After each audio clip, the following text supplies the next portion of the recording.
I graduated from high school last year, and that's when the story I'm about to share took place. Easter has always been a fun time for my friends and me, but not for the reasons you might think.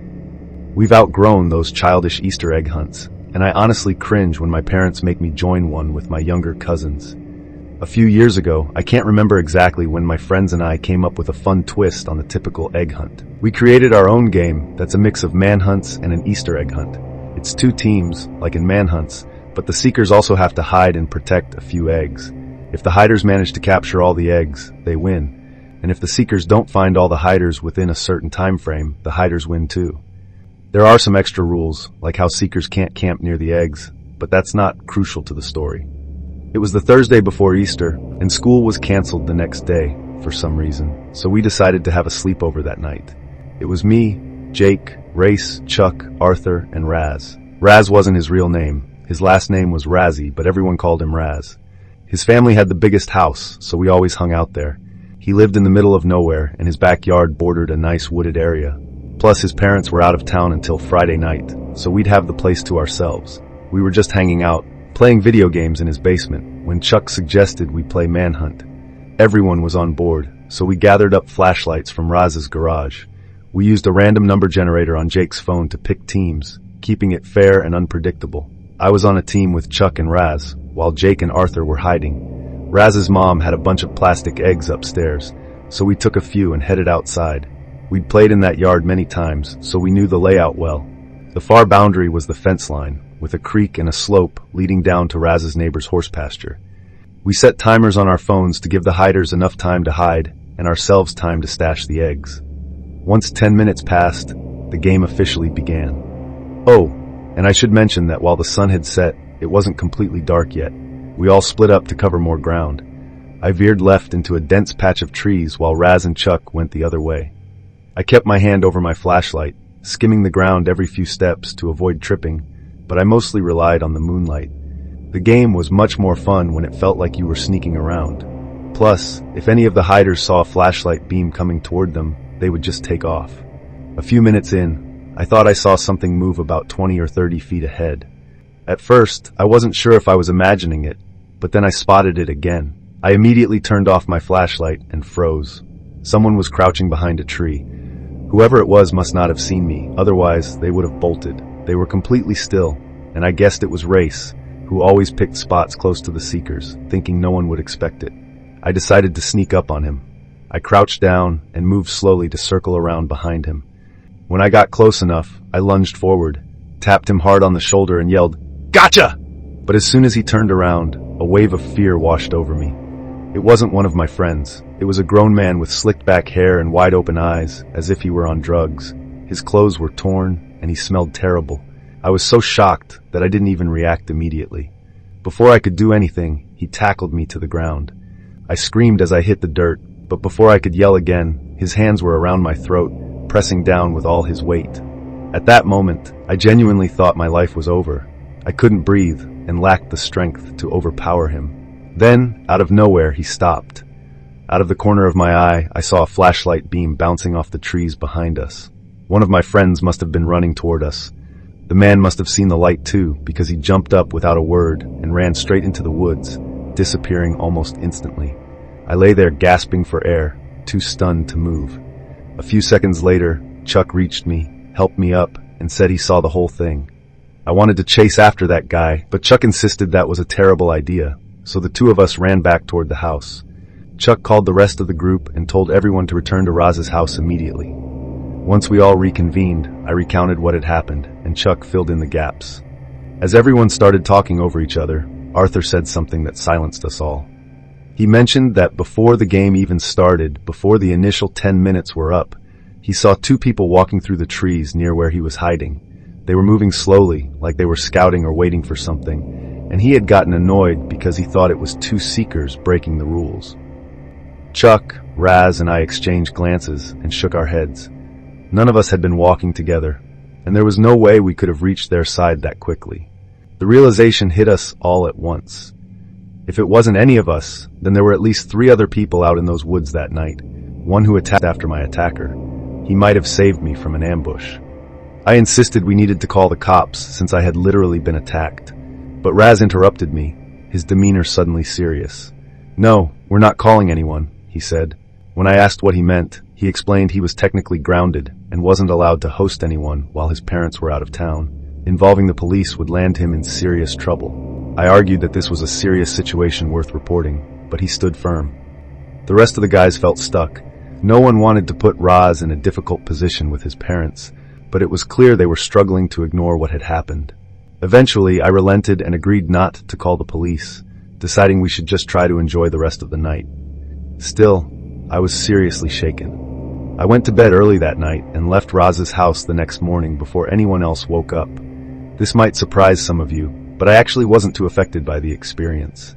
I believe that things happen and people have to move on, so that's what I did.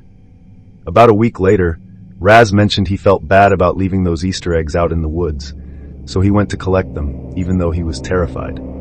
We all had a good laugh, but it made me reflect on that night. I have no idea what those men were doing in the woods, but I can confidently say I won't be spending the night at Raz's place anytime soon. Now I'm in college, far away from Raz's backyard, but with Easter approaching next month, I was reminded of this story. This story takes me back to when I was a little kid, around 6 or 7.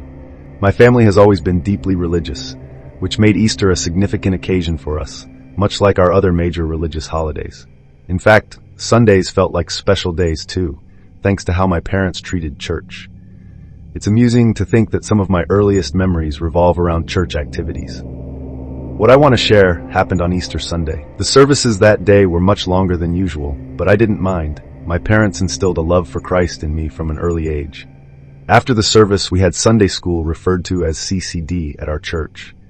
Many churches don't offer Sunday school after important masses, but ours did. After Mass, my parents took me downstairs to the classrooms as they had done countless times before, and I said my goodbyes. To help you understand the layout of the church, it had a split-level design. The main sanctuary was upstairs with the altar and pews, while all the classrooms were in the basement. Although it was technically a basement, the church was built on a slope, allowing access from that level too. There was a long carpeted hallway with about 7 or 8 rooms on each side, grouped by age. My classroom was one of the first on the left. At the end of the hall were 2 bathrooms, one for boys and one for girls. Next to them was a heavy gray door that led outside, usually locked from the inside. We were told it could only be used in emergencies. The adults always cautioned us against using that door, as it would lock behind us, leaving us unable to return inside. But back to my story. The entire downstairs was beautifully decorated for Easter, with pastel streamers, paper cutouts of lambs and crosses, and drawings of Jesus with children adorning the walls. Some teachers even wore those cheap bunny ears you find at CVS.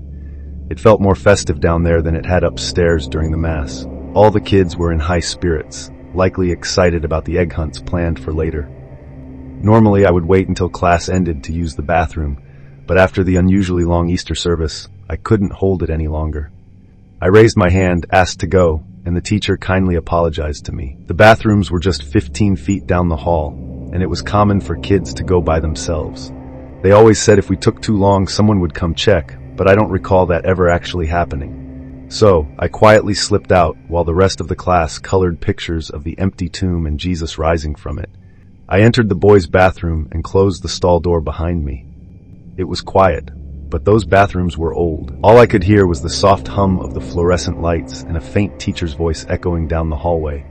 As I sat there, I suddenly heard a strange scraping sound coming from the stall next to mine. It didn't sound normal, nothing like someone shifting or unlocking a door. It was a slow, uneven metal noise, like something was being dragged or scraped against the inside of the door. It wasn't loud, but it was sharp. I didn't feel scared. I was mostly just confused. At first, I thought it was another kid, so I kept quiet and finished up my business. While washing my hands, I glanced in the mirror and saw the stall door opening slowly. But instead of another kid stepping out, it was a grown man in an Easter bunny costume. I remember how the ears flopped forward and how the suit looked off saggy and stained, as if it hadn't been washed in ages. The fur was a grayish white rather than bright white, and one of the eyes looked like it had been sewn back on crooked. Oddly enough, I didn't feel scared when I saw him, not at that moment. I was young, and in my mind, this was just the Easter bunny making a surprise visit. I smiled when I turned around and thought I even said hi. He didn't respond at first, just stood there halfway out of the stall, staring at me. His head was tilted slightly, and he didn't move. I felt a bit awkward, unsure if I should say something else. Then, after a long pause, he stepped all the way out and slowly raised one arm, pointing toward the door as if he were guiding me out. That's when he finally spoke, his voice muffled behind the costume. But I still remember the exact words he said. "You're the lucky chosen child. I have a gift for you outside." I didn't hesitate. I was genuinely excited at the thought of being selected for a special Easter surprise. The fact that this was happening in my church gave me a false sense of security. I pushed open the big gray door without a second thought, forgetting that it was supposed to stay locked. The Easter Bunny followed right behind me, not saying anything else. As we walked across the pavement toward the far corner of the church parking lot, there was a car parked back there, mostly hidden from view by a dumpster and some scraggly bushes. I thought it was strange that he had parked so far away and didn't even have a basket of candy. At one point, he took my hand, and we were maybe halfway across the lot when I saw a second Easter Bunny stepping out of the car he was leading me to. I stopped walking, confused. I looked back and forth between the two of them, realizing that I hadn't seen that car earlier. Now there were two Easter Bunnies, and something about it felt wrong. To this day, I believe what happened next was an act of God. One of the teachers, I think her name was Miss Sabrina, happened to be walking around the church, maybe preparing for the egg hunt or checking on something outside. She glanced over at the parking lot, just as I was being led toward the car. I'll never forget the sound she made. It was the most terrifying scream I've ever heard. The man in the costume immediately let go of my hand and dashed for the car. Without thinking, I ran in the opposite direction toward Miss Sabrina. Once I was safe in her arms, I turned just in time to see the car speeding out of the parking lot. I'm not entirely sure, but I think I saw another kid in the back seat of that car. Miss Sabrina wasn't looking, but I told her what I had seen, and she took me seriously. The next few hours are a bit blurry. Miss Sabrina alerted the other adults right away, and the police eventually made me recount what happened. They asked about the kid I mentioned in the back seat, and I did my best to describe him, even though I had only glimpsed him for a second and wasn't sure if my mind was playing tricks on me. My parents were understandably upset. I think my mom cried for an hour straight when we got home. The police followed up with the church, but nothing came of it. There were no missing children in the area, so they didn't have much to go on. The prevailing theory was that whoever was in that costume had a key to the back door and had waited in the bathroom for a kid to use it. Unfortunately, that kid happened to be me. I still find the whole experience deeply unsettling. Whoever did that must have been familiar with the church's layout. Otherwise, they wouldn't have known where to park or how to escape unnoticed. But what scares me the most is the thought that there really was a kid in the backseat of that car. It's hard for Easter to pass without me reflecting on this experience. Every Easter, my extended family makes the trip to Uncle John's house deep in the countryside. This past year was no exception. Uncle John lives in a large house on a wide open stretch of land, surrounded by woods. Despite visiting many times, I had never ventured into the woods behind his house. I'm not much of a nature person, so I've never been interested in exploring. To be honest, I was dreading the trip. I often feel out of place with that side of my family. They're all into hunting, fishing, and outdoor activities, and most have lived in the same area their entire lives. I tend to feel like the odd one out, especially since most of my cousins are much older, and many are already married with kids or working on farms. The only cousin close to my age is Kevin, a couple of years older than me, and pretty laid back. We usually stick together during these family gatherings, as he understands I don't quite fit in with the rest. We drove to Uncle John's late Friday night. As an only child, it was just my parents and me in the car, and I was exhausted from the drive, so I went to bed almost immediately. The next morning, Kevin and I spent a couple of hours in the basement playing pool. Neither of us was good at it, but it was better than sitting upstairs with the crowded chaos of relatives. There was no TV down there, so Kevin played music from his phone while we chatted about some trivial family drama that isn't worth mentioning. Kevin kept raving about the woods behind Uncle John's house, saying they stretched for miles and that few people ventured far enough to see the cool stuff out there. He described it as magical and beautiful in its isolation. I mostly nodded along. Nature wasn't really my thing, but I could tell he was passionate about it. Eventually, Kevin convinced me to join him on a nature walk. I wasn't keen on it, but I was bored out of my mind, which likely led to my agreement. We told Uncle John where we were headed. He's a nice guy who lets us younger folks do what we want, a mindset I wish my parents shared. Kevin took the lead, navigating across the backyard and into the trees like he had done it 100 times before. The woods were dense but not entirely wild, with a natural path that Kevin followed confidently. It wasn't late in the day, so I wasn't too worried about losing daylight, but as we ventured deeper, I began to wonder how we would find our way back. After about 20 minutes of walking, I asked Kevin if he was sure he knew where we were. He just laughed, assuring me he knew these woods like the back of his hand, having explored them since childhood. We continued for another 20 minutes when we both suddenly stopped. A loud thunk echoed from up ahead, like something heavy striking wood. It didn't sound like an animal or someone stepping on a branch. It was rhythmic, with pauses between each hit, resembling a hammer or mallet driving against a tree. Kevin looked at me, clearly puzzled too. The sound didn't seem too close, but it was loud enough to be distinct. He suggested it might be a hunter, but he looked a bit startled. Eventually the noise stopped. I asked if he wanted to turn back, but he shook his head. Curiosity got the better of us, so we kept walking toward the sound, both on high alert. A few minutes later, Kevin suddenly stopped and held his arm out in front of me. I froze, thinking he might have seen someone, but he pointed up into the trees. At first, I didn't understand, but then I saw 3 upside-down crosses nailed into 3 adjacent trees, easily 15 or 20 feet off the ground, far out of reach, without a ladder. Before we could turn to leave, I caught a movement out of the corner of my eye. To my horror, a man stood there, dressed like a lumberjack with a thick beard and a dark stare. Kevin stepped in front of me, partially shielding me from view. The man locked eyes with me and said, "You shouldn't be here." Kevin quickly apologized and told him we were just leaving, which we did. The man didn't move as we made our way back. He simply stared at us down. I could feel my hands trembling. We walked back in silence, and it was the tensest moment I've ever experienced. We kept glancing back, trying to see if we were being followed, but there was no way to tell. When we finally reached the house, we told Uncle John what had happened. He's a friendly guy who knows all his neighbors, so I felt a sickening twist in my stomach when he said he didn't know anyone who matched our description. He asked several times if we had been followed, and we insisted we hadn't. There wasn't much else we could do. Someone suggested arming up and sweeping the woods, but Uncle John wanted to avoid confrontation and didn't want to lead anyone to his house. So Kevin and I went back downstairs to relax while the rest of our relatives returned to their plans for the Easter festivities. That encounter played on my mind far more than I let on. I ended up going to bed early just to get my thoughts off it. But because of that, I woke up way earlier than usual, way earlier. I rolled over, checked my phone, and saw it was just after 5 a.m.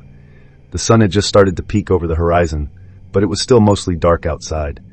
I tried to go back to sleep, but I couldn't, so I decided to get an early start to my day. Uncle John has a study on the 3rd floor, so I went up there hoping to find some interesting books to read. The study has a large old window that overlooks the entire backyard. As I walked past it, something caught my eye, a faint flickering glow coming from the edge of the woods. It looked like the pulsing light of a small fire, not a flashlight or anything that bright. I stood there for about 30 seconds, trying to make sense of what I was seeing. Curiosity got the better of me, and I needed to investigate, so I went downstairs and stepped out onto the back deck. When I realized what I was looking at, I nearly screamed. There were at least 3 figures standing just beyond the edge of the woods, each holding a small torch. They weren't moving, they were just standing there, facing the house, facing me. I ran straight to Uncle John's room and woke him up, telling him what I saw. Without hesitation, he grabbed his rifle, threw on a pair of pants, and told me to stay inside. He marched out onto the back deck and scanned the yard while I watched from the doorway.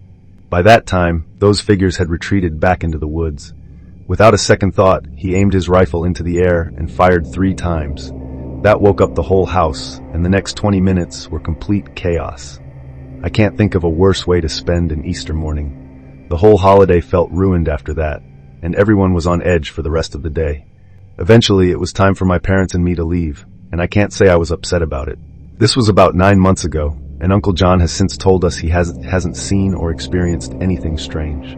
Still, I would hate to live in that house knowing there are people lurking nearby. I'll send an update if Uncle John shares anything noteworthy. Did you enjoy this content? Share your thoughts in the comments below. Support us with a like and subscribe so our channel can reach more people. Thanks for watching until the end.